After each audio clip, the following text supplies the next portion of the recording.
Deadly sunlight scorched the Earth colony of Helios 6. Yet despite the lethal barrage of radiation, humans thrived on this hellscape.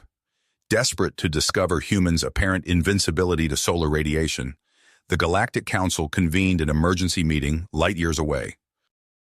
Ileani Ambassador Fenris revealed classified intel from Helios 6.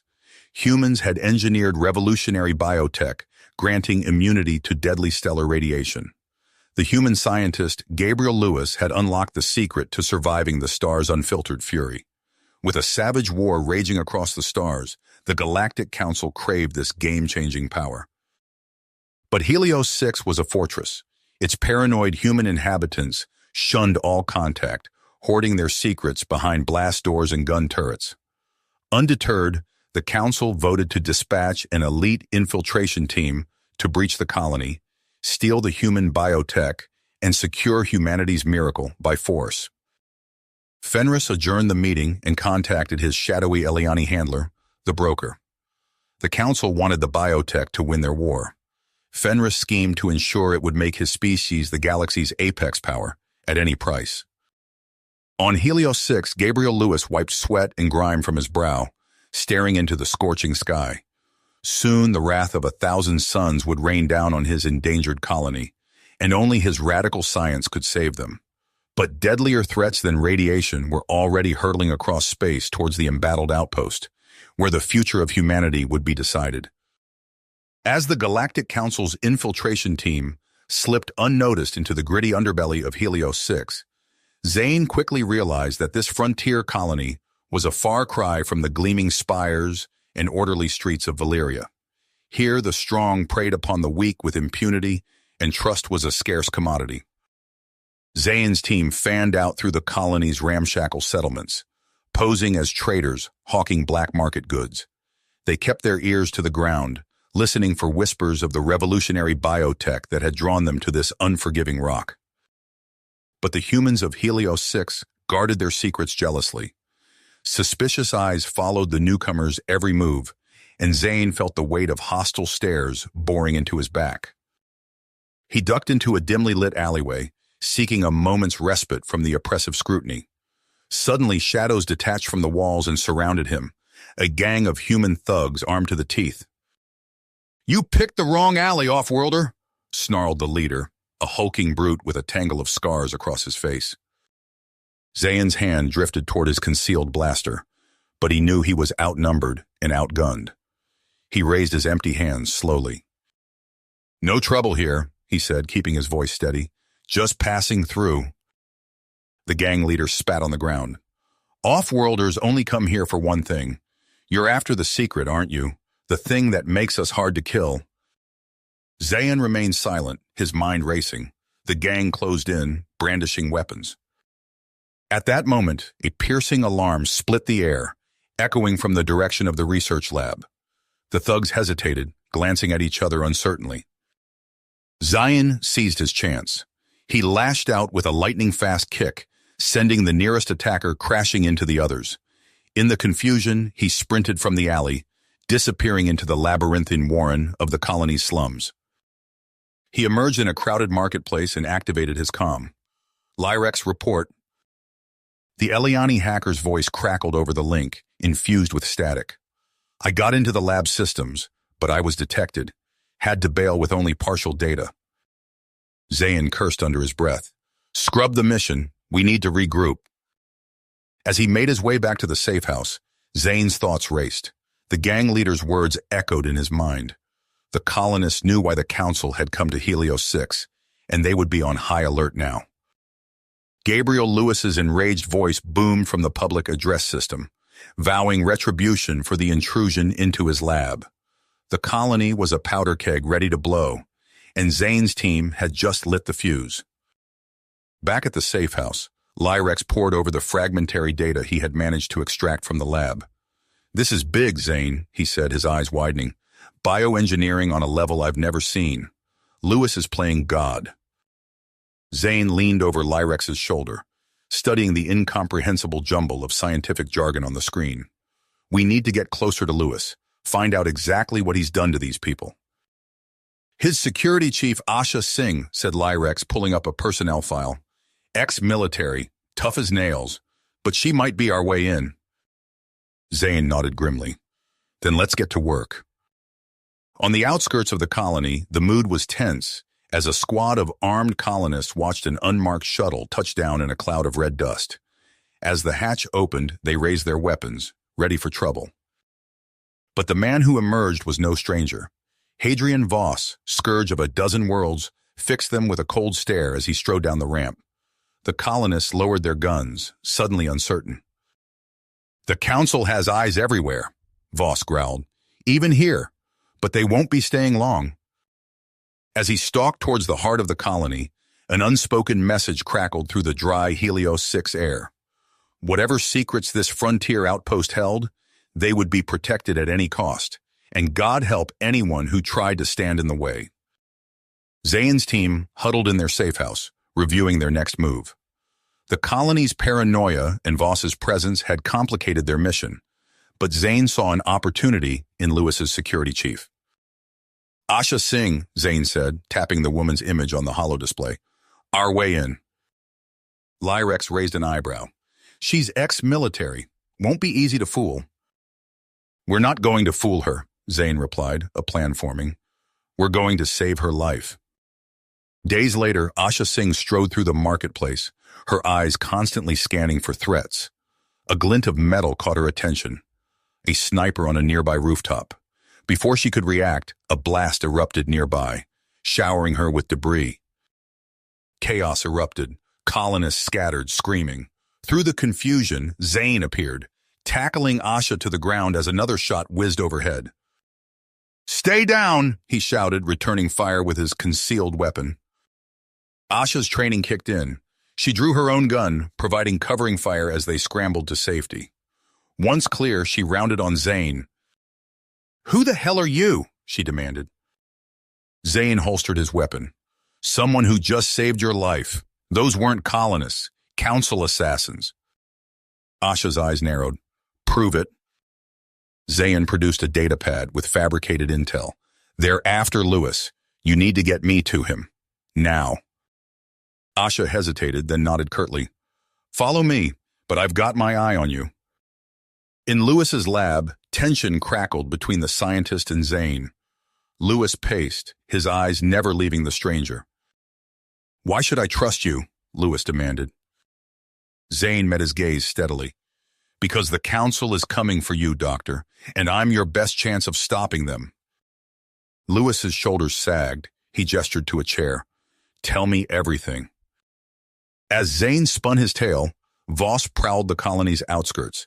His men dragged a struggling figure into an abandoned warehouse. Talon, the captured Valyrian operative. Where are the others? Voss growled, looming over his prisoner. Talon spat blood. Go to hell. Voss smiled coldly. Oh, we're already there. The sound of Talon's screams echoed through the night. In Lewis's lab, the scientist's defenses began to crack. He pulled out a faded photograph, staring at it with haunted eyes. Her name was Amara, he said softly. She was everything. Zane leaned forward, feigning sympathy as Lewis poured out his heart. Each revelation brought him closer to the biotech's secrets. I want to show you something, Lewis said finally, but you must swear to keep it secret. Zane nodded solemnly. You have my word. Deep beneath the colony, Lewis led Zane into a hidden chamber. Banks of equipment hummed, casting an eerie glow over bubbling tanks and sterile workstations. This is where it all began, Lewis whispered. In the center of the room stood a containment pod. Inside, a twisted figure writhed, barely recognizable as human. Zane's breath caught. What is that? Patient Zero, Lewis replied, his voice heavy with regret. The price of our survival. Before Zane could respond, alarms blared. Security feeds showed Voss and his mercenaries advancing on their position. They're coming for us, Lewis said, panic rising in his voice. Zane's mind raced. We need to destroy the evidence. Now! They scrambled to erase data banks and incinerate samples. As the last file disappeared, the lab doors exploded inward. Voss strode through the smoke, flanked by heavily armed troops, his cold eyes fixed on Lewis. "It's over, Doctor," he said. "The colony's leadership has spoken. Your work ends here." Lewis turned to Zane, desperation etched on his face. In that moment, Zane realized the magnitude of his choice: complete his mission or protect the man he'd come to understand. As Voss's men took aim, the future of Helios 6 hung in the balance. Voss's cold eyes bore into Lewis as the mercenary leader stepped through the smoke-filled doorway. "It's over, Doctor," he said, his voice devoid of emotion. "The colony's leadership has spoken. Your work ends here." Lewis turned to Zane, desperation etched on his face. In that moment, Zane saw not a dangerous scientist, but a man driven by an unrelenting pursuit of knowledge. "Wait!" Lewis cried out, his mind racing. "You can't just destroy everything. The experiments are highly unstable. One wrong move and you'll trigger a catastrophic chain reaction." Voss hesitated, his finger hovering over the trigger of his weapon. "Explain," he growled. As Lewis launched into a rapid-fire explanation of complex chemical interactions and fail-safe protocols, Zane inched towards a nearby console. His fingers flew across the keys, initiating a covert data transfer to his team. Voss's eyes narrowed as he processed Lewis's words. "Enough stalling," he snarled, raising his weapon. "Men, execute the doctor." Time slowed as Zane made his choice. He lunged forward, placing himself between Lewis and the mercenaries. "No!" he shouted, arms outstretched. The lab erupted in chaos. Gunfire echoed off sterile walls as Zane and Lewis dove for cover. Suddenly, a familiar voice crackled over Zane's comm. "Need a hand, boss?" It was Lyrex, alive and kicking. An explosion rocked the far wall, and through the breach stormed Lyrex and Talon, weapons blazing. In the confusion, Zane grabbed Lewis's arm. "This way!" he hissed, dragging the scientist towards a hidden access tunnel. They plunged into darkness, the sounds of battle fading behind them. As they emerged into the colony's undercity, sirens wailed. The streets swarmed with armed factions, some rallying to Lewis's banner, others backing the council's hardline stance. "We need to regroup," Zane said, leading them through winding alleys. "Your followers are gathering in the old industrial sector." Lewis nodded grimly. "Then let's not keep them waiting." In a cavernous warehouse, Lewis addressed his inner circle. Asha Singh stood at his side, her face a mask of perseverance. "We have the means to end this," Lewis said, gesturing to a canister of shimmering liquid. "A targeted biotoxin strike. It won't kill, but it'll incapacitate Voss and his thugs long enough for us to secure the colony." Murmurs of approval rippled through the crowd, but Zane saw the haunted look in Lewis's eyes. The scientist knew the devastating potential of his creation. Hours later, as the biotoxin cloud dissipated, Lewis surveyed the aftermath. Bodies littered the streets, friend and foe alike paralyzed by the strike. He turned to his lieutenants, his voice heavy with commitment. "This isn't what I wanted," he said. "Our work was meant to save lives, not destroy them. We need to end this now." Under cover of darkness, Lewis slipped into the council's fortified bunker. He stood before the colony's leaders, unflinching in the face of their hatred. "I'm here to offer you a deal," he said. "All my research in exchange for safe passage off-world for my people." The council chairperson's face contorted with rage. "Seize him!" she screamed. Alarms blared as Zane's team sprang into action. They fought their way through waves of guards, extracting Lewis moments before the bunker's self-destruct sequence activated. As evacuation transports roared to life, Lewis handed Zane a small data chip. "A parting gift," he said with a sad smile. "But it's not the whole story."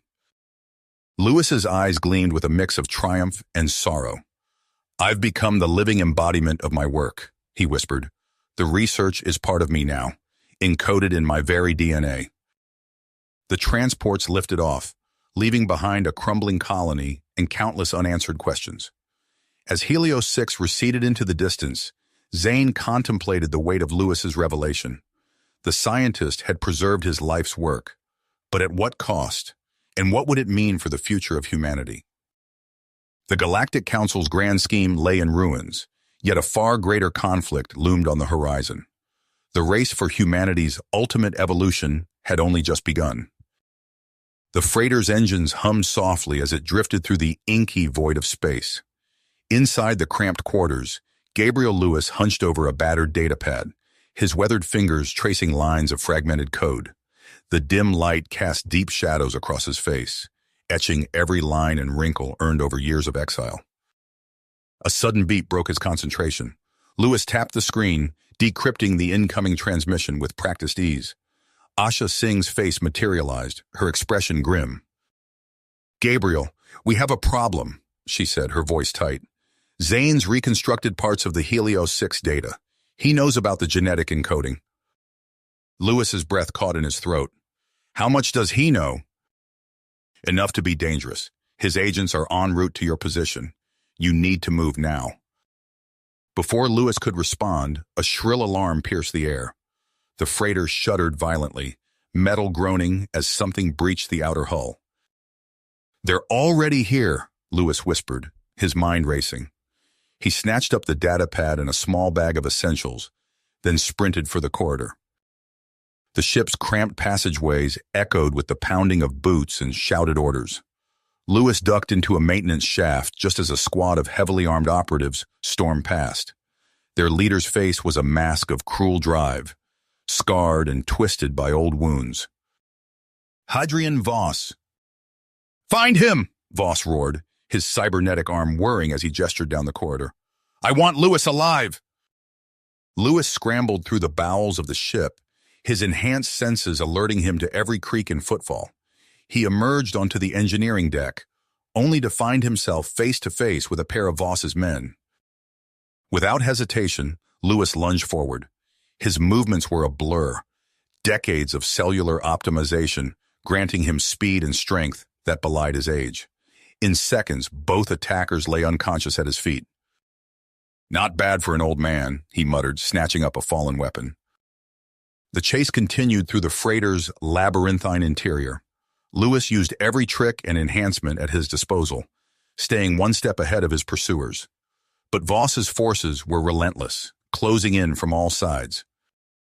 Just as it seemed Lewis had run out of options, a familiar voice crackled over his comm unit. "Portside airlock, 30 seconds. Singh's intervention bought him precious moments. Lewis sprinted for the airlock, diving through just as the inner doors began to seal. He glimpsed Voss's enraged face an instant before the blast shield slammed shut. But his reprieve was short-lived. A deafening explosion rocked the ship, sending Lewis tumbling across the deck. Alarms blared as the freighter began to list, its orbit decaying rapidly. Through the viewport, Lewis saw the cause of their doom, a Galactic Council dreadnought, its weapon banks still glowing from the devastating strike. Zane had arrived, determined to claim his prize at any cost. As the ship plummeted towards a nearby desert world, Lewis found himself trapped in a nightmare of twisted metal and sparking circuitry. And he wasn't alone. Voss emerged from the shadows, cybernetic arm torn away, leaving exposed wires and hydraulics. "It's over, Lewis," Voss snarled, blood trickling from a gash on his forehead. "Give me the data, or we both die here." Lewis met the mercenary's gaze, a faint smile playing at his lips. "You still don't understand, do you? It was never about me." From the smoke-filled corridor behind them came a figure, young, female, with an uncanny resemblance to a face Lewis had carried in his heart for decades. "Amara?" Voss gasped, his remaining eye wide with disbelief. "Not quite," Lewis said softly, "but close enough." The clone moved with inhuman grace, incapacitating Voss with a single, precise strike. She helped Lewis to his feet, supporting his frail form as they made their way to the last remaining escape pod. As the pod jettisoned away from the dying freighter, Lewis watched Zane's forces continue their ruthless bombardment. The secrets of Helios 6 were safe, but at a terrible cost. The pod streaked through the alien world's atmosphere, touching down on an endless expanse of sand. Lewis stumbled out, his lungs burning as he drew in hot, acrid air. He sank to his knees, feeling the last of his strength ebbing away. The clone, Amara, yet not Amara, knelt beside him, her eyes filled with a mixture of compassion and commitment. Lewis gazed up at the harsh light of twin suns, feeling a sense of peace wash over him. "The fire rises from the ashes," he whispered, his voice barely audible. As Lewis's eyes fluttered closed for the final time, the clone stood, her enhanced form untroubled by the planet's punishing environment. She looked out across the desolate landscape, shoulders squared, ready to face whatever challenges lay ahead. The war for humanity's future had entered a new phase, with stakes higher than anyone could have imagined, and she alone carried the key to unlocking its true potential. You have reached the end of the story. If you enjoyed this story and want to support us, please leave a like and subscribe to our channel, and for every comment that says 88, I will heart every single one of them. Thank you for your time.